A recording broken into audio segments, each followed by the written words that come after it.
Well, good morning or good evening to you. We appreciate everybody joining us today. We're really excited to be able to share some insights today on BASIS International School Guangzhou. For our presentation today, we do have a number of individuals, teachers and individuals from our school who will be sharing their insights. So I'm really excited to be able to welcome everybody that will be participating today. Sharing today will be Dr. Erica Smeltzer, who's the head of school of BASIS International School Guangzhou, along with a number of individuals, including Chelsea, Nadine, Olivia, Phil. I'm Tim Smith, and I'll also be joined by my colleague, Layla, who's our international recruiting team lead. And it gets to be my pleasure to start things off. What we'll be covering today is we'll share insights on BASIS International School Guangzhou. You'll be hearing from those individuals and some of their insights about living in China, in Guangzhou, and what it's like to teach at our school there. We'll touch on some aspects of working with the BASIS network as a whole, some of the benefits, visa requirements, what we're looking for in teachers for the school. And then lastly, we will have a Q&A session at the end. So those of you that have questions, there's a Q&A button at the bottom of your screen. Please feel free to submit any questions that you have along the way. We will be answering all of the questions at the end of the presentation. So to start things off, we're excited to share insights about BASIS International School Guangzhou. It gets to be my pleasure to welcome Dr. Erica Smeltzer. Erica, always great to see you. Thank you for joining us today and sharing some insights and bringing your team in to share their experiences. I'm really excited to hear what you have to share about the school, and I will turn things over to you. Great. Thank you so much, Tim. Thanks for the great introduction. Like Tim said, I'm Dr. Erica Smeltzer. I am the head of school here at BASIS International School Guangzhou, where I've been for 4 years, but I've been here in China with the BASIS network for 10, so rounding out a decade, working at these wonderful schools and with these amazing people. And it's an incredible privilege to be able to tell you a little bit about my favorite place in the world and some of my favorite people. And I'm really, really pleased that I get to introduce you to some of them actually right here today. So I'll start off by talking a little bit about Guangzhou, the school, the campus. Guangzhou is, of course, any school is more than its building, but a building is a nice to have, not a need to have. We all know teachers and students form the core of any school campus. But we do have a nicely large campus here. We have about 1,200 students that we serve in a campus with 3 different buildings. Our first building, building 1, is our primary academic building. We have our middle school, high school, and our upper primary there. We also have a second building, which is primarily dedicated to our cafeteria and our boarding. Both of these things, I think, make our campus special. Our cafeteria is amazing. We just had an on-campus party for our faculty that was hosted by our chefs in our cafeteria, and it was perfect. So we're really privileged to have an in-house cafeteria. We don't outsource our catering, and our teachers and students, of course, get to enjoy amazing breakfasts and lunches. Teachers get that as a perk of working here, but it also just makes life nice. Our third building houses our ECE and our lower primary, as well as our fine arts, which is one of the big strengths of our school. We're a highly academic, like any BASIS school, very high achieving, but our students are also very creative, and we're very glad to be able to offer those spaces to our kids. We have a large school, so of course we get creative uses of space. Included in that is we are redesigning our library, expanding it. We're very excited for that renovation to open up in a few weeks. We'll have a new library with about twice as many books on offer as before. We're expanding that space to include study spaces, new tech areas, and of course, I think what most of our teachers are excited about, we'll also have a new faculty gym, which is a nice perk. We also have a rooftop tennis court, rooftop soccer pitch, and a track, kind of everything you'd expect to find on a campus.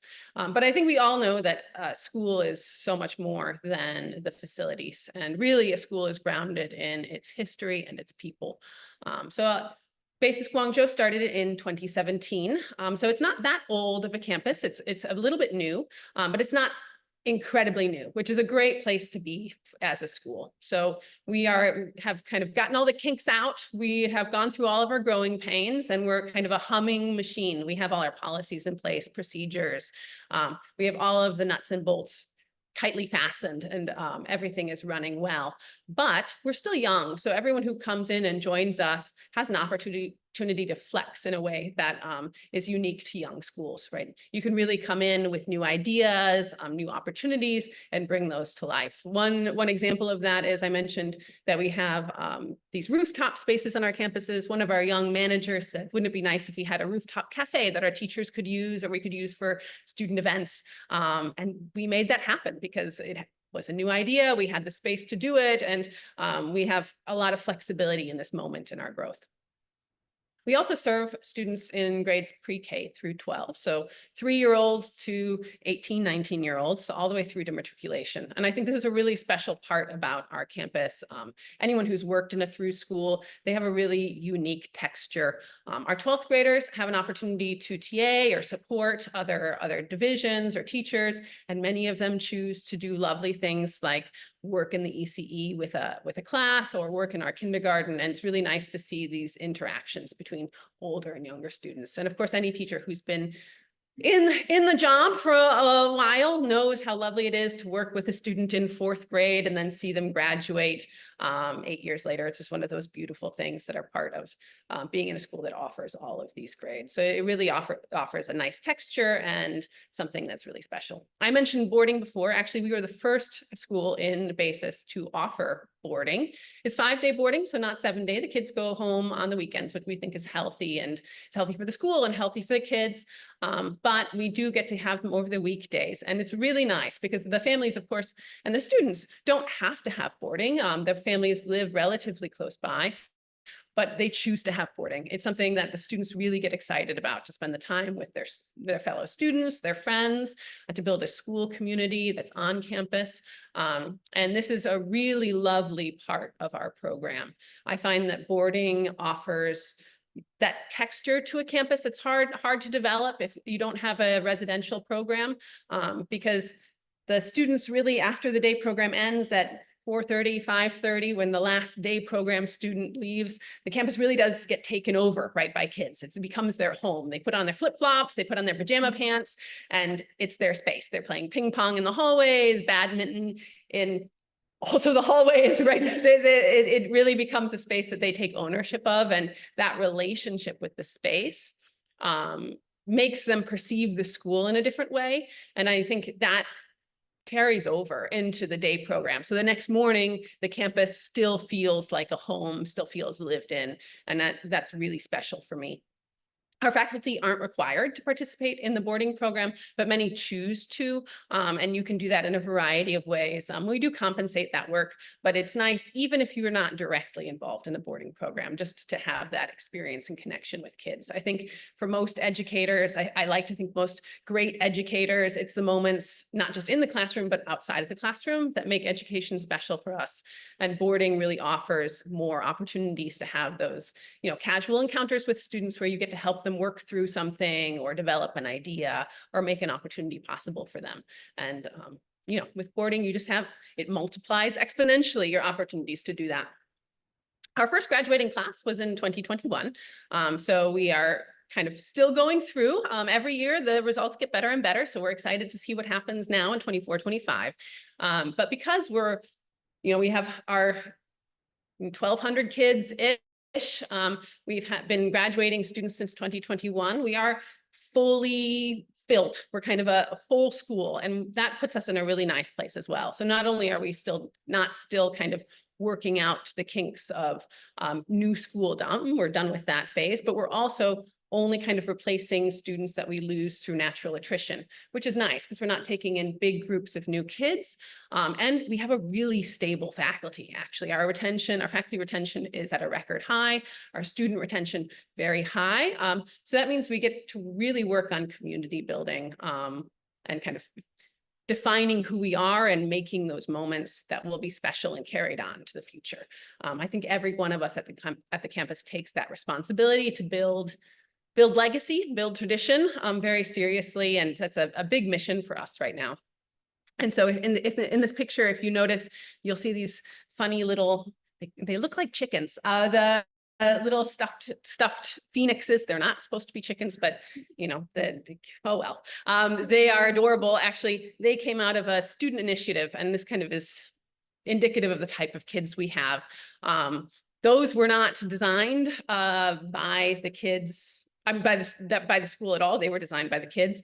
And actually, a group of students, and I remember this very kind of specifically, they were involved in a business class at our school, led by one of our teachers, and I received an invitation to come to a pitch day, and it was me and the head of high school and the head of operations were invited, and they had not only designed the mascot. There's a big costume that kids can walk around and dance around in, and these plushies. They had also done 3D renderings. They had published I don't know what's it called, like a demo. They had found a vendor and sourced pricing. So really, as a school, all we had to do was say, yes, we'll support it.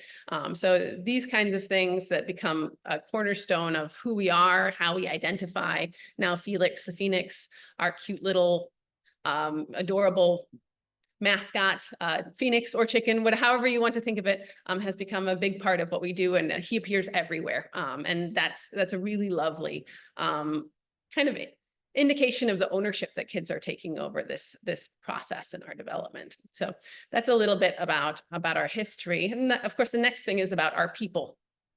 So we all know that a school is just a building, and filled with teachers, right? People who are dedicated to the educational mission. We have a fantastic faculty. And of course, one of the privileges about these events is we're here to talk specifically to you, the people watching this video, potential teachers, but potential members of our community. So I just wanted to talk a little bit about what we're looking for when we're hiring. For us, there's a few things that are really important. One, if you talk to any of our teachers, students, administrators about what makes this school special, they'll talk about the sense of community. So we're really looking for people who are ready to join not just a school, not just a profession, but a community of learners and teachers, learners and educators, who are ready and willing not just to clock in and clock out, but really be a part of a collaborative and developing team that shares a mission, is looking in the same direction, and most importantly, that is absolutely thrilled to be working with kids, right? I'm glad to come to work every day because of the people that I work with, and the students that I serve. We have incredible children, and they deserve a really high level of professionalism, expertise, and most importantly, care. Right. So people who love working with kids, who are dedicated to their own professional growth. A huge amount of what we do as administrators is to support teachers in their development, improvement, and one of my colleagues will be talking about that a little bit later. So we want people who love kids and want to grow and continue developing themselves. So if you're ready to join a caring community, I don't ask that you're best friends with everyone. I don't ask that your social circle is completely comprised of people from the school, but I do ask that, when you come here, you're a part of this kind of living, breathing, thriving community of teachers, actively happy to see the people that you work with in the hallways, and fully kind of participating in this environment. So that's who we're looking for in our teachers. But of course, all teachers really just want to hear about the kids, because that's why anyone is here, right? And so we have these incredible students. Now, some people, if you've never been overseas, or maybe you've never been to China, but you've been elsewhere, there is this kind of idea of what students in China are like. And I think one of my first responsibilities to tell you is, if you're coming here thinking that you'll encounter a room full of highly academic and intellectual studying kind of automatons that will kind of do what they're told, and produce great work, it's not. I mean, they would produce great work, but they won't do it exactly how they're told. They'll break rules, they'll explore, they may, they'll give you high levels of enthusiasm. They'll also, interrogate a bit. They're questioning, creative, challenging, engaged, kind of intellectual minds, which is everything that we look for in kids, right? The best educator is looking for kids who are going to challenge them intellectually and kind of push them into new creative realms of education. And our kids definitely do that. They're interested in a huge variety of things. I think the best educators are people who have diverse interests, who have rich lives, who have passions inside and outside of school. And our kids are the same, right? Our kids are amazing artists. They're amazing historians. They're amazing entrepreneurs, as I talked about before. And our kids are highly successful in all areas of academia and school and extracurricular life. We have students who've won competitions in business, students who win competitions in athletics. We had our first student to go to a school for golf. So he was an NCAA athlete, going to a tier 1 school for golf. So, you know, they really do have these rich lives that we want you to be a part of. And I think all of our teachers will agree that the students are incredibly inspiring and motivating. And we come to work every day happy to be here because our colleagues are amazing and our students are a joy to teach. So the last thing I want to leave you with is just joy, right? Our school, I think, has this special texture where everyone walks in the door and they're glad they're there. Not everyone can say that about coming to work, but I know it's true for me personally that I walk in the door and I'm glad to be there. When I sit down for lunch, I'm always glad to sit down with the person that I sat down to lunch with. And when I see my student advisees, I'm always glad to have those moments with them. But also people who come to visit our campus. I know Tim has done this, Layla has done this, but we've had network visitors come. And the first thing they always say when they sit down to debrief with me afterwards is, the campus has such a nice atmosphere. Like it's clear that the students are happy. It's clear that the teachers are happy, and you can sense it the moment you walk in. And so I'm hoping that that's something that sounds compelling to you. It's certainly something that's been compelling to me for the past decade, and for many years more. And I really hope that you get a sense of that through all of the amazing people who will talk to you in the next few slides. So to talk to you a little bit more about our kind of professional growth and professional development, I'm going to introduce Miss Chelsea Bogovich. Now, she is a very talented educator who is now a very talented director of college admissions. So I'm going to welcome her to talk to you a little bit, and I'll see you again in the Q&A. So thank you so much for your time, and welcome, Chelsea. Good morning, everybody. As Dr. Smeltzer said, my name is Chelsea Bogovich. I have been in education now for 12 years. This is my 3rd year here in China and my 3rd year at BASIS. So one of the things I was really looking for when I was looking for a new job a couple of years ago was the professional development environment that schools were offering. I was feeling very stuck. I was at a public school back home. And so when I got into my interview with Dr. Smeltzer, I asked her about professional learning at BASIS, and she assured me that it would be a regular part of my life. And I consider myself to be a bit of a skeptic. So I was like, sure, okay, I've heard these promises before. I got on campus, and within the first week, I could confirm that that was 100% correct, and that professional learning is a core part of life here at BASIS. So that comes through a couple of avenues. Formally, observations are going to be a regular part of life. If you are a teacher at BASIS, you'll have observations from heads of division, from your head of department, but you'll also have visitors coming from outside the school, from around the network, to kind of learn about the texture of the school, kind of see how things are going here. And the best part about those observations is that, unlike what I've experienced in the past, it is followed up by coaching. So usually an observation for me prior to coming here meant somebody came in, watched my class, left a note or a reflection question, and then they left. And that was the end of the conversation. Nothing ever came of it. It was never brought up again. Here, that is not the case, particularly from your main coaches. So your head of division and your head of the department will be the people you'll see the most often in your classroom. And you'll have the opportunity to sit down with them and have reflective conversations. The goal is kind of to build an environment where we have a growth mindset and reflection. Reflective practice is a regular part of your life. So when you have those conversations, I think sometimes the frustration with professional development is when you have somebody come into your classroom that doesn't necessarily understand your students or what's going on in your room. All of our heads of division are active teachers. And it is one of my favorite things that I found out when I got to BASIS. All of our heads of division are active teachers. When you sit down to have that conversation with your head of division, you know that whatever advice or discussion you're having is very, very relevant because they are teaching your students. They are actively in the classroom every day with those people too. So beyond that, we do have what you would consider like your normal professional development days. And on professional development days, kind of what we cover is decided through a couple of pathways. Either the coaches who are in various classrooms may identify a universal need, something that we should cover as a group, or teachers are often asked, what do you need? What do you need to happen? What do you need to go over? What do you need help with?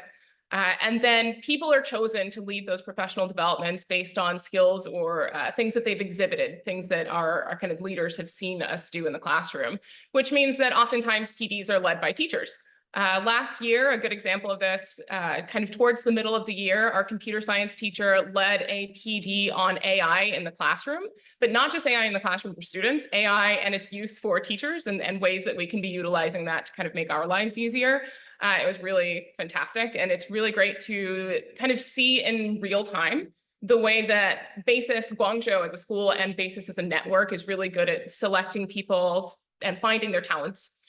Being able to identify skills that people have, nurture those talents and put them into positions where they can utilize those skills. And that comes more than just in the opportunity to lead PD. As Dr. Smeltzer said, I was a classroom teacher here for the past 2 years. I was in the middle school and then I was an AP teacher in the high school. And then they recognized a particular thing that they wanted me to bring into our college counseling team. So now I have the opportunity to work with our seniors on their transition out of our schools.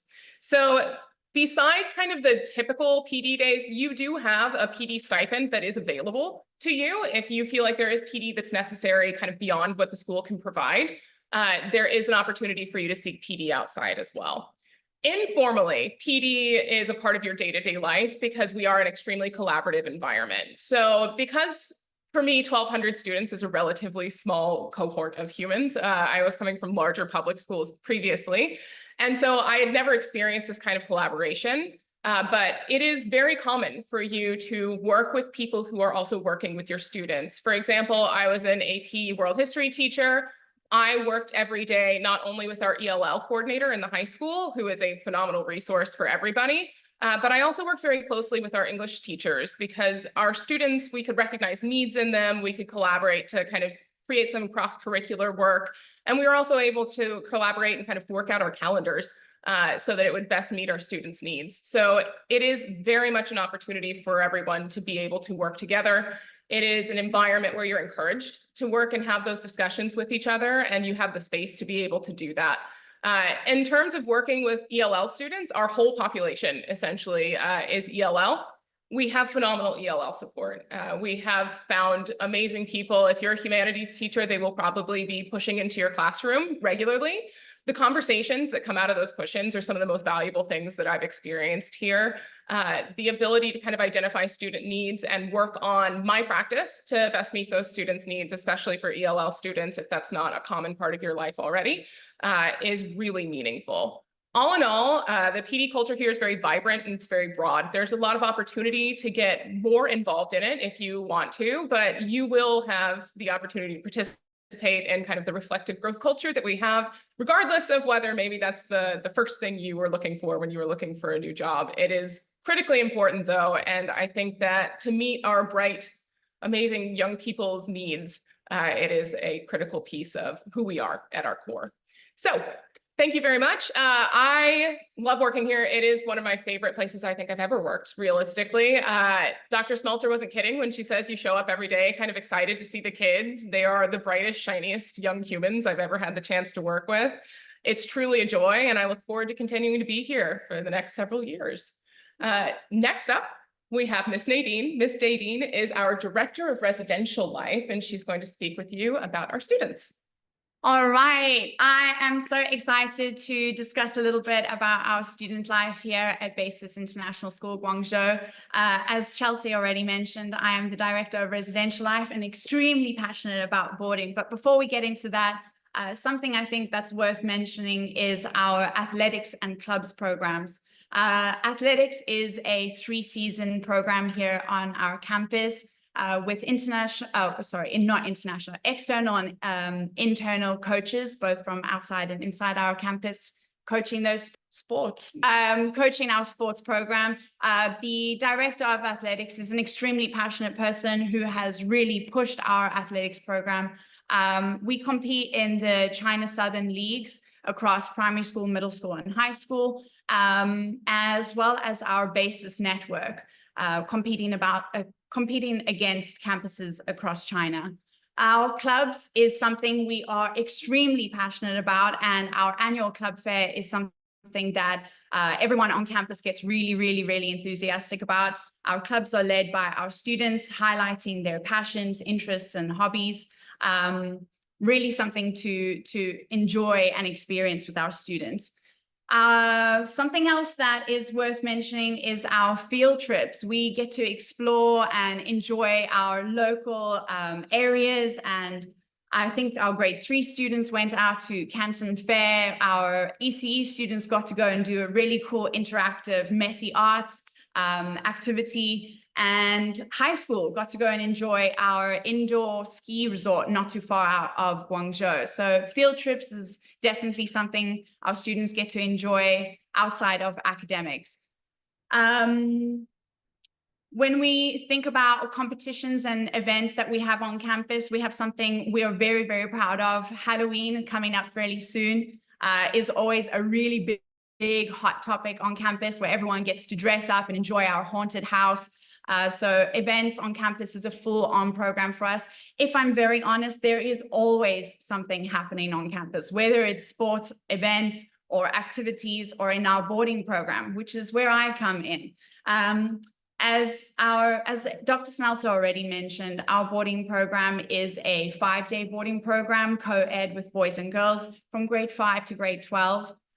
There is genuinely a lot happening from, as you can see on our slide there at the bottom, we've got really cool events from things like BIGZ Idols or MasterChef, and this is all student-led. Our students are super involved and active with that.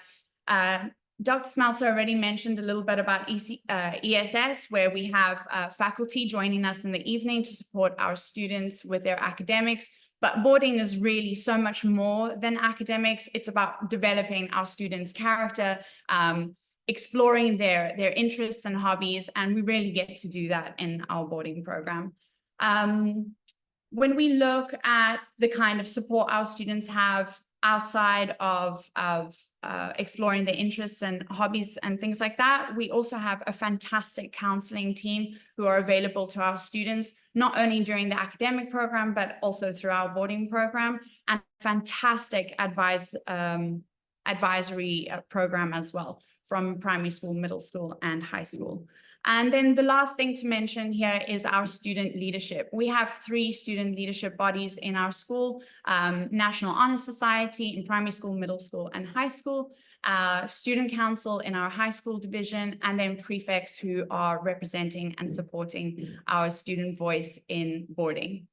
So that's all from me. Speaking about our student life, we are really excited to introduce our lovely Livia Diltz, who's our head of primary school, and she will be discussing a little bit more about life in Guangzhou. Hello, everyone. My name is Livia Diltz, and I've lived in China now for 12 years. This is my 7th year teaching at BASIS Guangzhou, and this is something that a place that I have made home. My husband is also working here at the school, and so I have the honor today to talk a little bit about this city that I've lived in for so long. So Guangzhou is a massive city. There are about 20 million people in Guangzhou. When I describe the city to my friends or family that are not very familiar with China, I always try to combine the massiveness of LA with basically any other city that comes to mind. I think it feels a little bit like Philadelphia, where the neighborhoods are all very different depending on where you are in the city. But it is a city of great culture, thousands of years of culture. It was a hub on the Silk Road, but it's also a very international and modern city today. Whenever we go on summer holiday and come back, we are amazed at the new buildings and new places that have been constructed while we are away. And so it's an ever-changing and ever-growing city.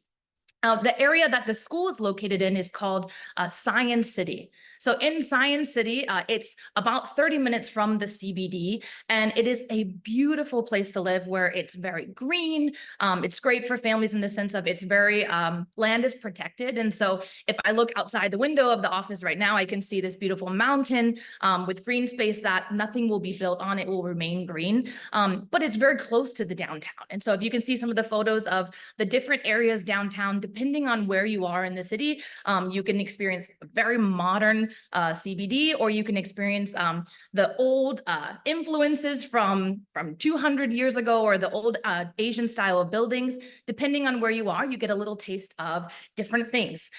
So speaking of a little taste of different things, you can also see I included some photos of food. Guangzhou and China in general is a foodie heaven. There is everything and anything that you are craving at your fingertips.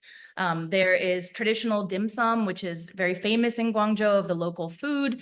You can get street barbecue at night. You can go and get really fine Chinese Michelin star dining. But there's also tons of international influence. And so if you're craving something from home, if you want to go out for a Saturday brunch, you can also find things that are very comfortable and very familiar in the city, where it's a really beautiful mix of East meets West. And so there's a little something for everyone. The convenience of living in Guangzhou is there's a little something for everyone that also can be delivered directly to your home. And so anytime you're feeling hungry, but also a little bit lazy, it's nice to be able to order a delicious meal and arrive at home and it's waiting for you at the door. Something else that's great about living in Guangzhou is just all of the fun things that you can do. If you can see from some of the photos, nightlife is really big. So there's tons of events happening downtown. There's an opera house.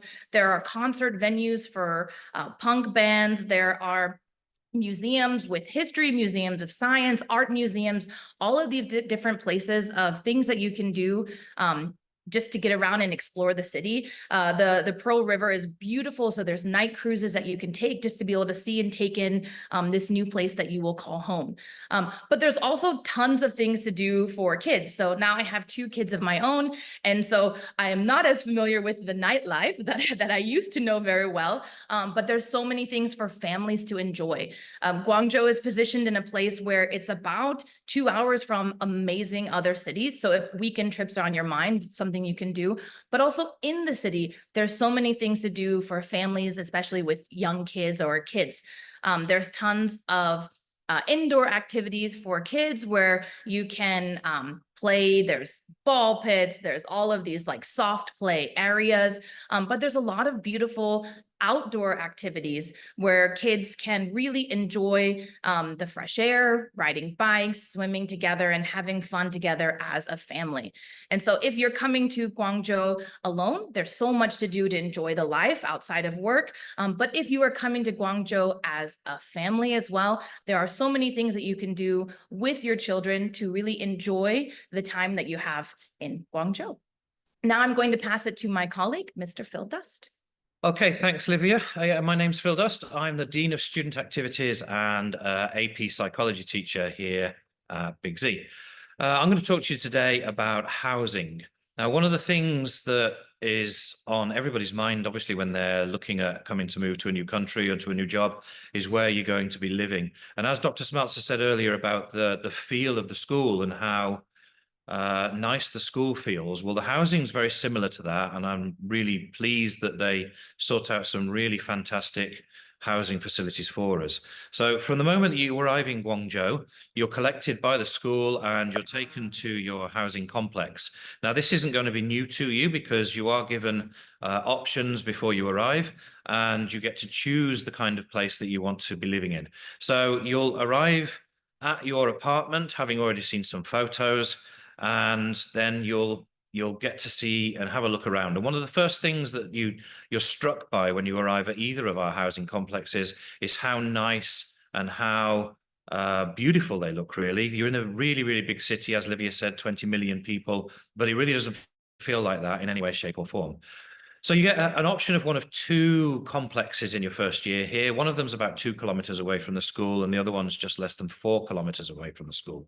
And they are incredibly beautiful places to be. They've got really beautifully managed gardens, very manicured everywhere.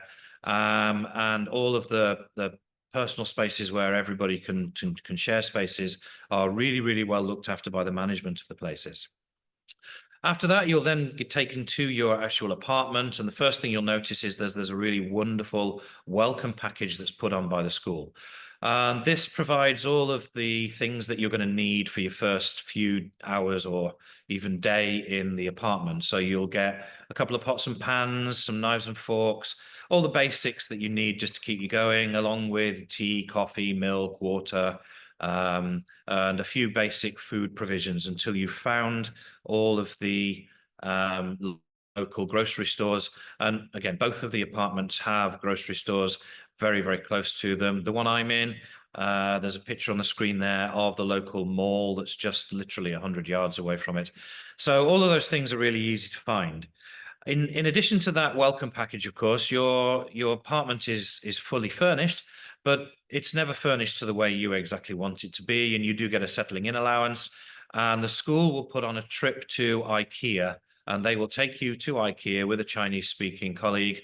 And so anything that you need to make your house more comfortable, you can get at IKEA and organize for it all to be delivered. And all of that's done by the school, completely stress-free, without you having to worry about any of that. Of course, our colleagues here from both China and from all over the world, they often live in these complexes with us, and there's a huge sense of community within these places where we live. I can certainly speak very personally to that. When I arrived here in the country, I found out when I landed that my bank cards didn't work. And within just a short half an hour or so, local colleagues that I hadn't even met before were ensuring that my cupboards were full and I got everything that I needed until the school had sorted out my finances, which again was very, very quick. But it was the first time that I realized that we are in a community here where everybody looks out for everybody else. And that doesn't stop. That's the same the whole time that you're in these places.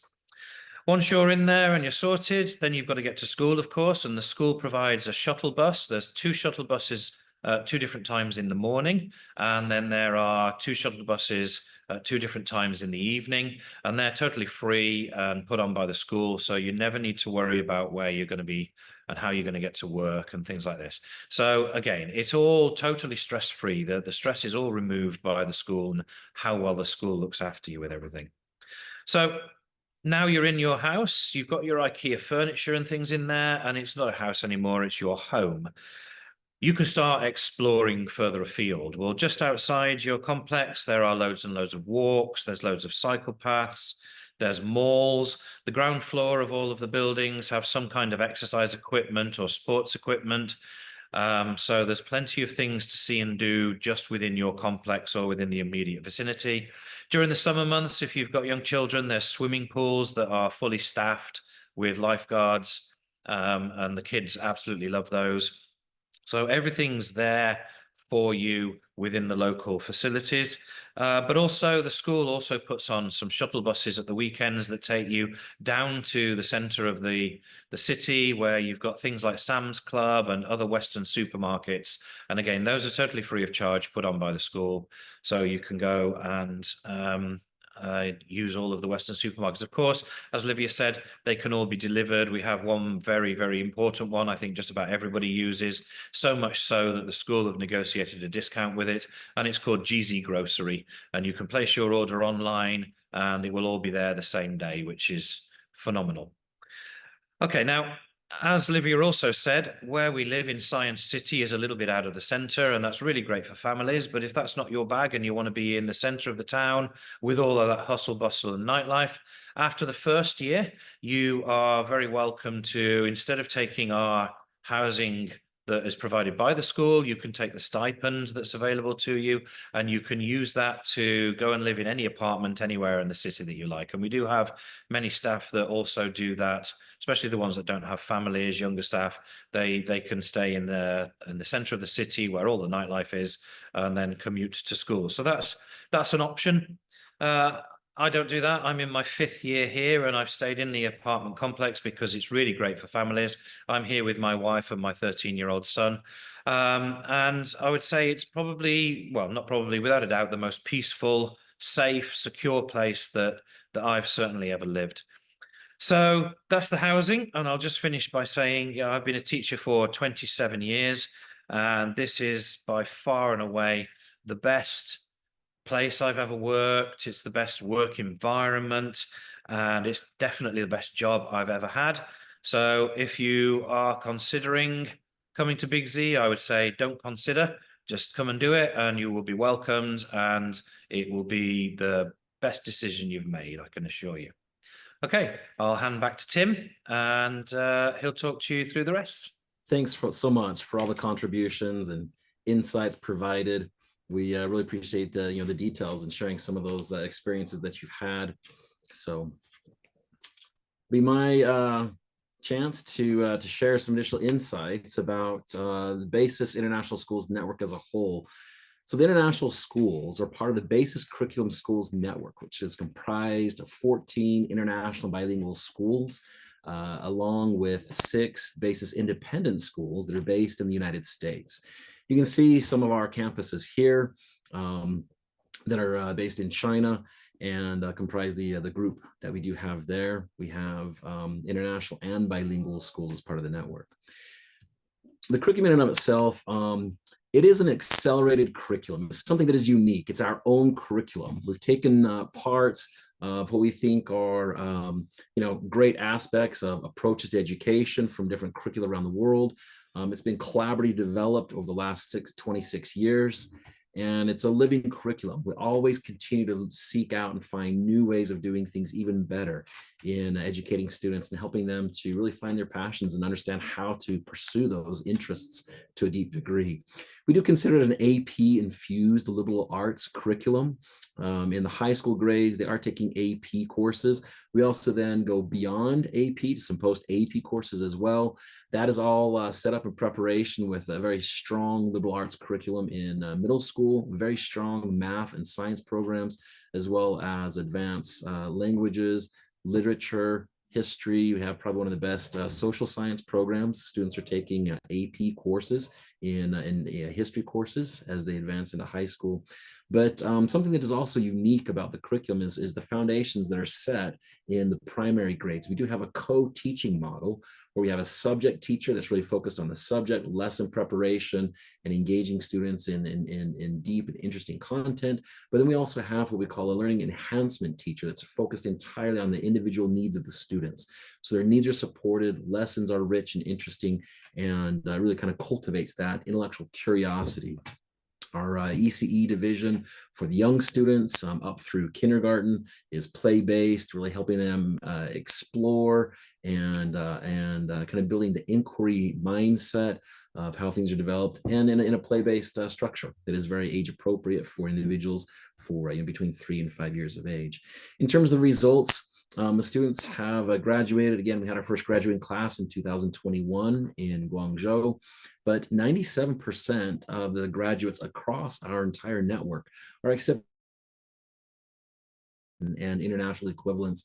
There's also 67% that are accepted into the top 30 US universities and US equivalents. You can see some of the colleges there. Now, students are accepted into places like Harvard, MIT, Princeton, Stanford, Oxford. We also have students going to some of the top art and design programs around the world, including Rhode Island School of Design, Chicago, also universities in the UK for arts. So students really have great opportunities available to them as a result of the program that we do provide. With that, to go into a little bit more of details about working with BASIS and what it's like to be with us and in China, I'll turn things over to my colleague, Leila. And thank you all of you for all your insights. You guys kind of did my job for me here. I don't need to talk that much, and we can probably go quickly into Q&A after this. But what I will say here a little bit about just why teach with BASIS International Schools in general and be part of our network. We are I think a couple of the faculty from Guangzhou had spoken about this, but we're an incredibly collaborative learning environment within the campus itself. Yes, that's awesome. So collaborative. But when you talk about the greater scale of the network, we're also collaborating with each other. For example, I'm not sure how frequent, it might just be once a week. And Erica, you can correct me if I'm wrong. I think about once a week or bi-weekly, teachers from a specific subject in a particular grade or division will have collaborative virtual meetings across the network just to discuss what are you guys doing in your school?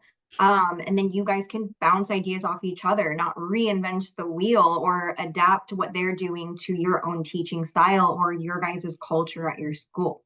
It's a really, really cool thing to be a part of, not just collaboration in your campus, but in a thriving and growing and very successful network. We talked about the academic culture, very high expectations of the students. What that means is there's high expectations of the teachers as well. The students know a lot. So if a teacher has a miss or something like that, or maybe gets writes a math problem wrong, they will call it out. It's quite funny, actually. I don't mean that to scare you, but we do have very high expectations of the teachers to match the high expectations that we have of our students. We talked a little bit about the growing BASIS network. We opened 3 new campuses last year. Guangzhou is a new school in terms of schools, but it is actually one of our older campuses just because of how rapidly we are growing. I think it's the 2nd school in our network. So new school in terms of age, but older school in terms of BASIS years. So we have more schools opening every year. Also our campuses, because we only open up to a certain grade level and they begin to matriculate up. Guangzhou, Erica talked about how they just had their first graduating class in 21. So campuses in and of themselves are also growing even when they're actively open already. And then the students, I'm not going to talk too much about it just because everybody else did, but from my personal experience, my favorite part about visiting the campuses is, yes, the teachers are great. Erica's wonderful. We love to see her, but the students are by far my favorite. I get kind of upset when I go during an off season during the summer when no kids are there because they are purely a treat to talk to engage with, to watch engaging in the classroom. It's really lovely. Also discussed about HR support. So yes, we have these, your housing is set up. They're so helpful from start to finish. It's so wonderful. Visa, so it's not just visa assistance. I think that waters it down so much. They are quite amazing, these HR staff. Your flights are covered annually as well. We will have annual flight assistance, but also your flight to for you and your accompanying dependents, as well as end of contract. Housing is prepared, and overall, you're just set up for success. In China, there's a lot of apps. Everything is done on your phone, and which is really nice. But when you're first getting set up in China, it's quite daunting because everything is on your phone. So the schools will help you set yourself up for success so that you can then be a thriving expatriate in China. All right, so China in general, again, I think the BASIS Guangzhou faculty spoke a lot about this. It was in terms of their campus, but it does echo across China. There's a reason why people have been teaching in China for years and years and years and years, is because it's a wonderful place to teach. I think some of the best educators will want to go somewhere where they're valued and they make a difference. And not to mention, you can also save money for yourself too. That's not all 3 always possible.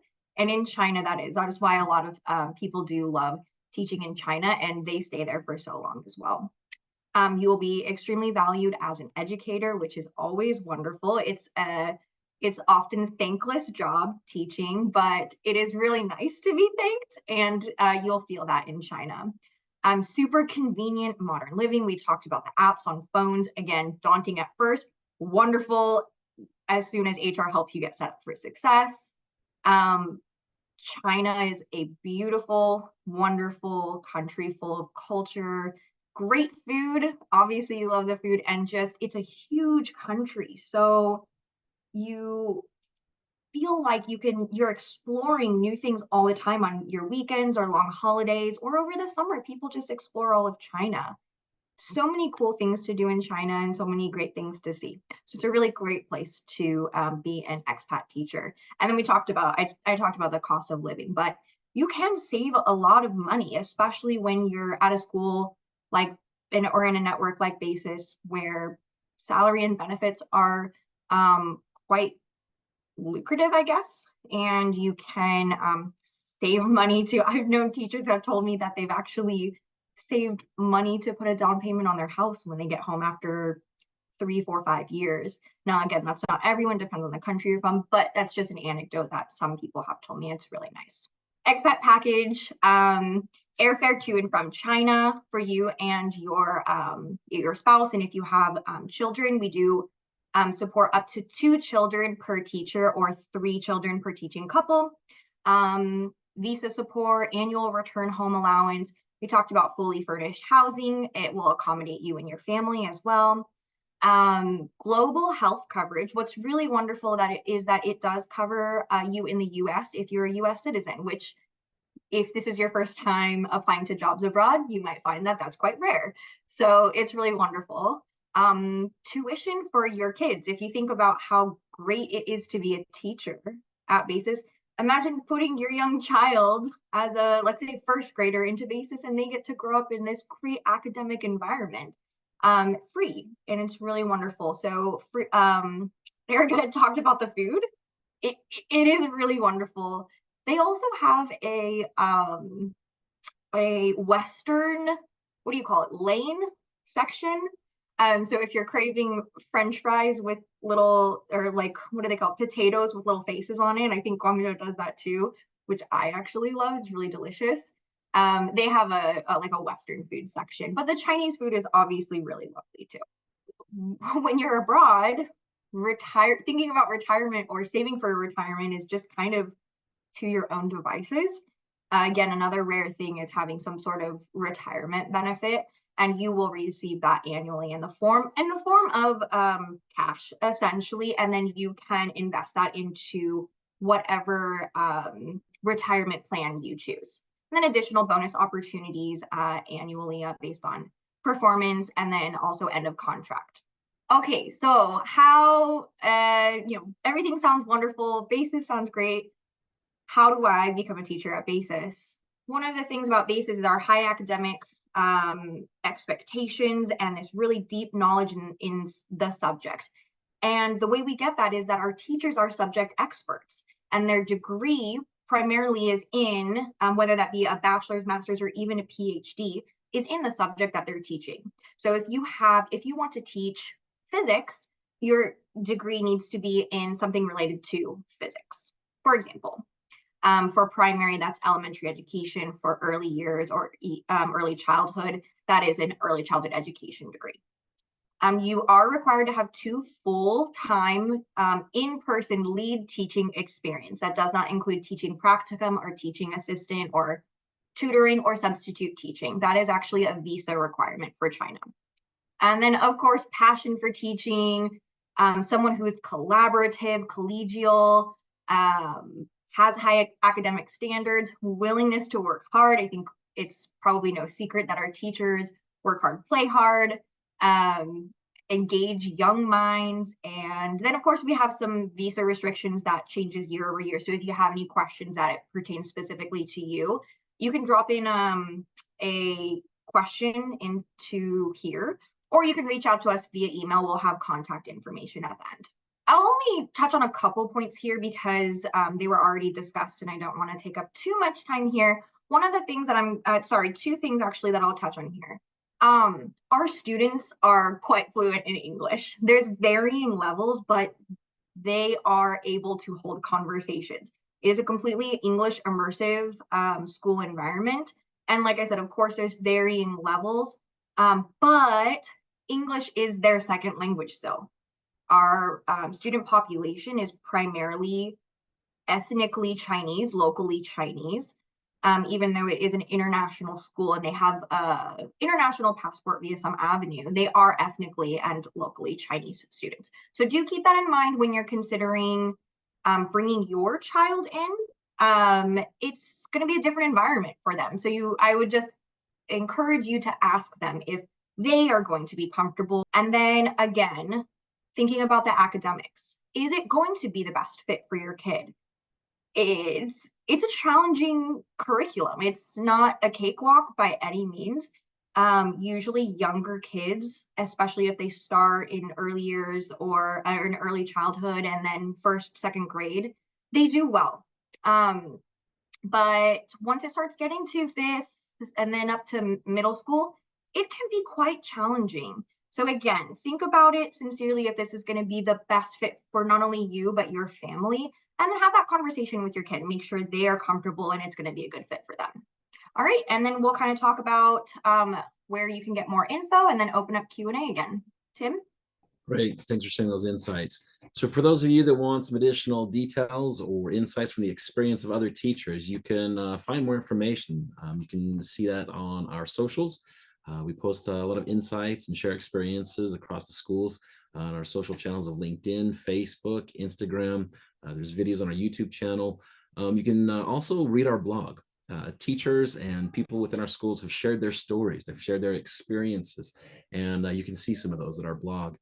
Lastly, you can also join our talent community. What that means is that you'll receive updates and notifications of different events and happenings across our schools. You can also set up a job search agent. So if there's a particular type of role that you're looking for, it'll notify you when a position in that particular subject or discipline becomes available, or if there's something in a specific location you're looking for. Our career site is jobs.basisinternationalschools.com. You can find a lot of the information there. And with that, we will move on to our Q&A session. Erica, maybe there's a question I'll ask. Actually, I have a couple of questions I want to pose to you myself. You shared some great insights. One of the things you had mentioned is that the faculty retention is very high in Guangzhou. What would you say has really what would you attribute that to, and why has it been so great, the retention there?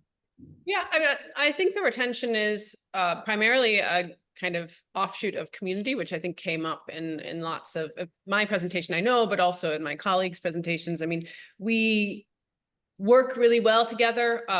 We know each other well. We have, I mean, many of our faculty have families who've then developed friendships. I mean, our young families have a huge support network with other families with similar age children.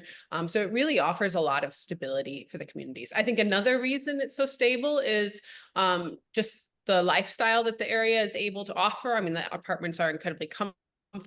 You kind of have access to anything you want. I mean, I love hiking and biking. So my husband and I jump on a road bike and go for 150-kilometer bike rides out into the countryside, which we find fantastic. But we have friends who are foodies and would never get that sounds like the worst use of a weekend. But then instead they go downtown and have brunches and go to Michelin star restaurants. So there's a lot to offer folks, and a lot of people who are really interested in doing those things with you. I mean, we've run a hiking group at our school for a few years now, where kind of, a couple times a year, somebody will say, okay, we're organizing a hike to this area in Guangzhou, who wants to come? And then we have, a group of families and faculty members going and hiking through the countryside. So there's a lot of people who are willing to buy in and get on board, and a lot of people who are initiators, right? People who are kind of fire starters, and having a core group of people who are constantly reaching out, bringing people together, I think is really important. So I think it's all about relationships, and when you enjoy your job and things are going well, I think I would hate to say it's a rare thing because that sounds pessimistic, but I think people are really happy and they feel safe, and I hope they feel supported, and that's just a really special thing, right? It's not something that you want to jeopardize. So we don't have too many people leave us, and we've had actually a few people leave us and then many come back. So it's something we're really proud of. That's great. And I can absolutely agree with what you've talked about in terms of the community and the engagement. When I've been there, I've never been at a school where I've been greeted so warmly and by so many different people across the school. Maybe someone that doesn't recognize me or know me from previous visits, they introduce themselves, they welcome me to the campus and say, oh, you're gonna love it here, it's a great place to be. So I can definitely concur with what you've shared there. Layla, any initial questions that you want to pose? Yeah, we have one question here. Are IB teachers applicable to apply to BASIS? Yeah, of course. So we very much welcome IB teachers. I mean, some of our best teachers have experience in IB programs. I think good teaching is good teaching, and curriculum is an exciting tool to promote teaching. It can set a tenor for a classroom, but really the teacher is the magical ingredient. And so we found people with IB backgrounds to be very successful on our campus, and we definitely welcome them to apply. So I think that sounds very exciting. If there's no other questions, there's a few topics that came up that I'd just love to reflect on really quickly and add some. So I know our ELL population has come up quite a few times, and just to give people some context, because people are always, they say they're proficient, but what does that actually mean?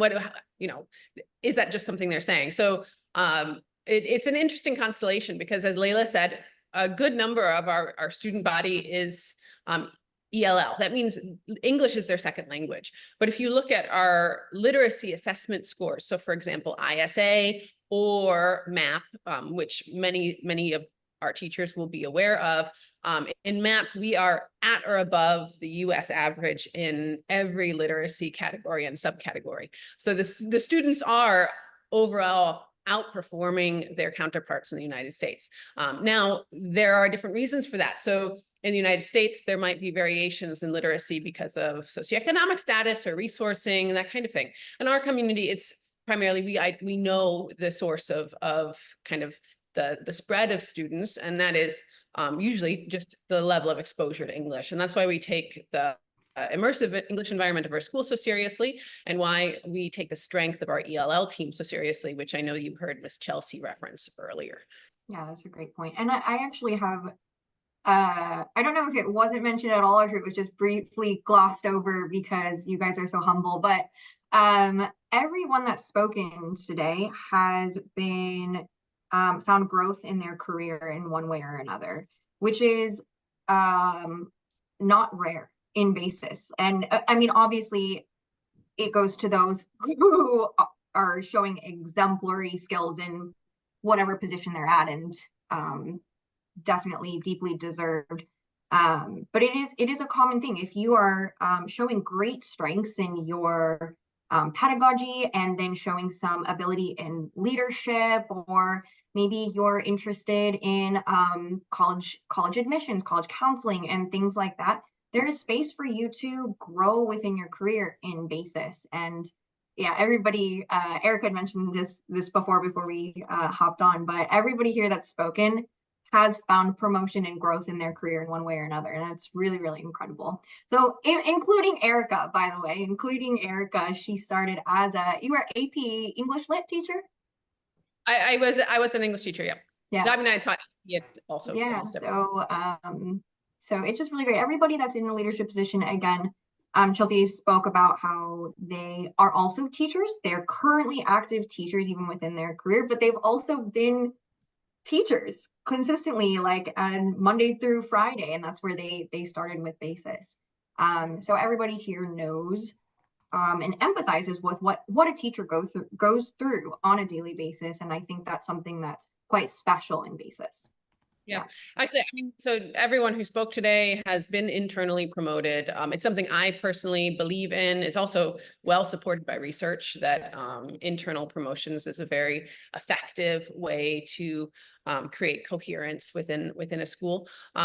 So not only was everybody who was here speaking internally promoted, but all but one of our divisional leaders was internally promoted. So that is a philosophy that kind of we live by in the school.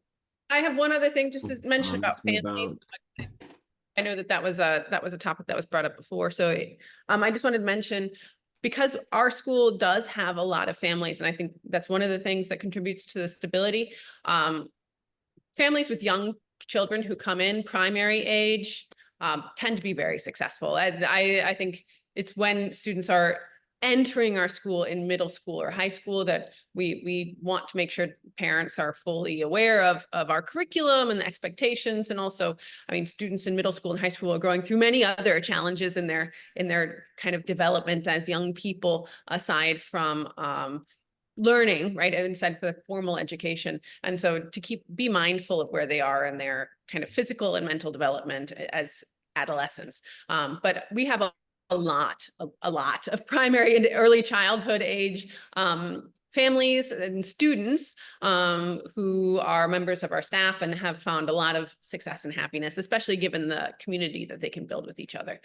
So that for us has been very good. And like Phil said, our housing situation is really well oriented for families. Where I live in Fuchun, I think I can't even count how many playgrounds there are on our kind of environment. The community garden is huge. It takes maybe 15 minutes to walk from one side to the other. It feels like you're in a botanical garden, but there's playgrounds everywhere. And, you always find someone, some child, from school riding their bike around, somebody's son or daughter playing on the playground. So it is, and lots of the families kind of look over each other after each other's kids, and kids will go from, one apartment to the other. It's a really nice community feel. It's like a neighborhood, right? Well, Erica, again, thank you so much for taking the time to share the insights on your great school. Everybody participating, we thank them as well for their insights, and appreciate the details. For those of you that want more insights and information, you can see a lot of the posts we have across our social channels, as well as on our blog. Apply to positions directly at our career site at jobs.basisinternationalschools.com. So again, thanks to everybody that participated today. Thank everybody for joining. We appreciate you joining and participating in the presentation today. And we'll look forward to seeing applications. Thanks, everybody.